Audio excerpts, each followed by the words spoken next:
I didn't realize how much I had to talk about until I started writing down what I wanted to talk about. We've had such a great week at the track. I'm happy. Listen, no one's happier than me to talk until you guys are sick of hearing my voice about how good the horses raced this week. So there's that. But I was impressed with how many people messaged me back to say, thanks for that video with the Ohio horses, just explaining where you think they fit. It's just something simple like that it never dawned on me. I almost didn't make the video.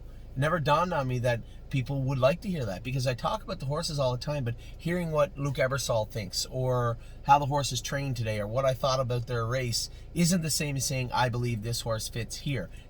Now, keep in mind, take it all with a grain of salt, because a lot of things can change, but when we're talking about Ohio, I'm looking at what's around Ohio and historically what took place in the past when I make a decision of what is going on. Oh, we get a little... Hi. Mom asked me to bring you Addie. What? She can stay in there with you for now. I'm doing a video. Addie Bear, say bye-bye. Hi. Thank you, Ava. She's trying to pawn the baby off on me. Oh. So, when it comes to Ontario, I have no idea. I can only look at the qualifiers the same as you and expect and hope what we have. I assume they'll all start at the grassroots level for the most part. We'll have some horses. I know that James was pretty impressed with Grace and Mischievous Rose, but we had scoped Mischievous Rose, still a little bit of mucus there, and I told everybody, I don't care how good she is, I'm not jeopardizing this filly's 2-year-old season or any horse's 2-year-old season. If they're coughing, if they still have mucus and pimples and it looks like allergies are a big problem, you're not going to see them till August. That's just the way it is. And I think if you guys look at what took place in our stable the last few years, you can see why. I mean, we're trying to learn as we go also. So, without getting too far off track, this video is about the slots.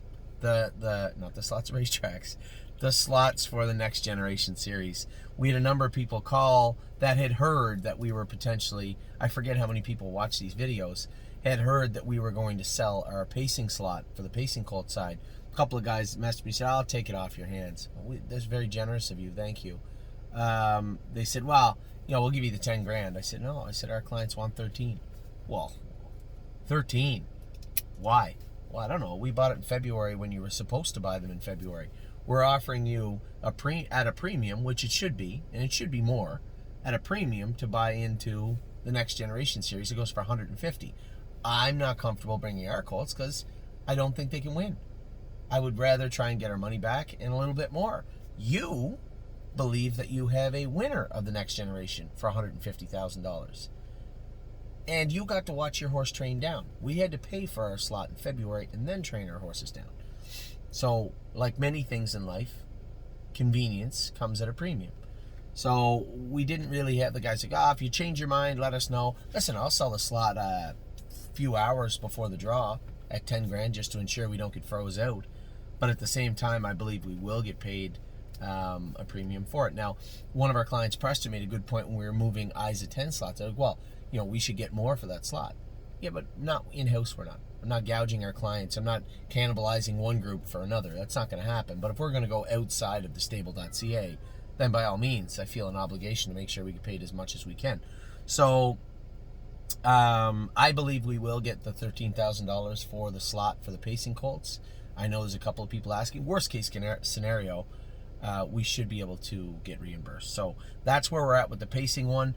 The trotting filly one, I told everybody. I made a long video yesterday and explained the pros and cons, where I was coming from, and why I believed Of Tom was the horse to go to the Next Generation. Listen, as the year plays out, you might look back and say, see, you should have taken that horse.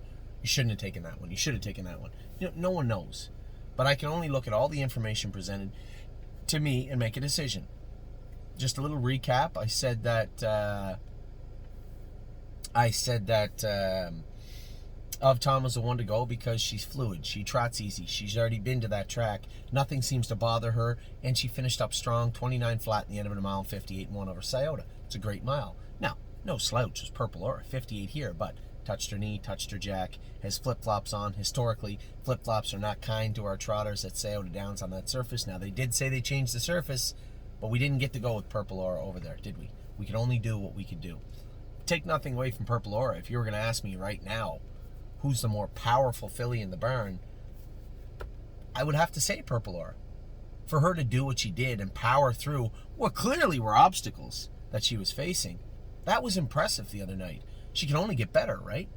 But can she get better in 6 days in a way that we're comfortable racing her and flying the flag behind her of the stable in a race that goes for that much money? I think experience would probably do her a lot. Rather than asking her to go to the well again and race her guts out, maybe put her in where she could probably do well her next start, no matter what. Work on her shoeing a little bit, make a few little changes with that, a few little changes with her equipment, and let her become the horse that it's pretty clear to us she's going to be. Then you have another filly like Of Tom. The only thing she has to do is put muscle on. She's there right now. Winning 58, did everything right.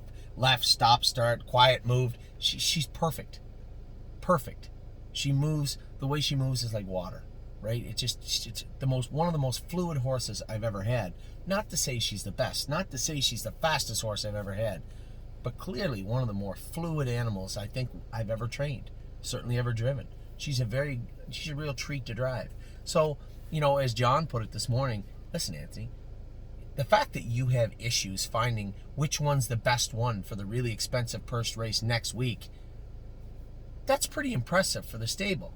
I told you guys yesterday, I believe we have 4, maybe 5 sire stake fillies, trotting fillies in this barn. I could be wrong, but I don't think there's any way you can say that Of Tom and Purple Aura are not sire stake horses.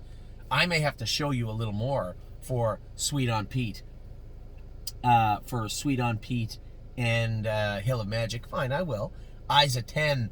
I know she's a sire stake filly, but we are going to go very easy with this filly and let her work her way up into that sire stake level. I could be wrong. Right now, I think I've proven we absolutely have 2. I'm telling you, by the end of the year, we could have 5. Then we look at the trotting colts. Now, the big question today was, is Voyage of Ice and Fire really our horse for the next generation? Now, the difference between the fillies and the colts was Isa 10 was the one. The Isa 10 group is the group that paid for that slot. We decided she was not going to be ready to go, so we would transfer it inside the stable. That's where it was kind of this coin flip. Okay, use your best judgment. Use your best judgment. Ava, stop. Use your best judgment and go forward from there. But with the colts, it was a little bit different in the sense that Voyage of Ice and Fire's group bought that spot. That was his spot. And it would have to take a lot for me to take the spot away from the people that already bought it to give it to people that did not. And that is really the difference. So today, what I needed to see, what I hoped to see was one thing. I hope to see this horse go mile 57.4, 58. Now it's a bit windy. He's training by himself, as I said to Jason and Kirby. Slim Jimmy got to leave in a qualifier, sit in the 2-hole behind horse that he was going to beat, move over with a full head of steam and confidence, blow by him, and drive away. In a race setting, Voyage of Ice and Fire was asked to train by himself, 8 o'clock in the morning. The winds died down now, but it was fairly windy at that point. I went a mile in 58.4, 59 with him. Thought he was good. He felt like he could be better. We scoped him. He scoped clean. A few little things we can work on. We're going to draw his blood to make sure that his AST is okay, that his liver count is okay. Everything all right? Her bag. Where it is? Her bag's there? Hey? Okay. So we are looking for the muscle count and the liver count on Voyage of Ice and Fire. Now, if either of those counts are high enough that it would make it a problem for a Friday race for him, then at that point we could opt in Slim Jimmy. But it would have to be, I don't see that happening. I don't see the liver count being high on Voyage of Ice and Fire. I don't see his muscle count. He doesn't give me any indications his muscle count is high, and therefore it makes no sense to simply take that spot away from the Voyage of Ice and Fire group and give it to a horse that just qualified. Look great, Slim Jimmy might be the best horse this year, but at the end of the day, it's much like baseball. There has to be conclusive evidence to overturn the decision, and I can't take the Voyage of Ice and Fire entry away from that group simply because Slim Jimmy had a pretty qualifier. It's just not fair to them.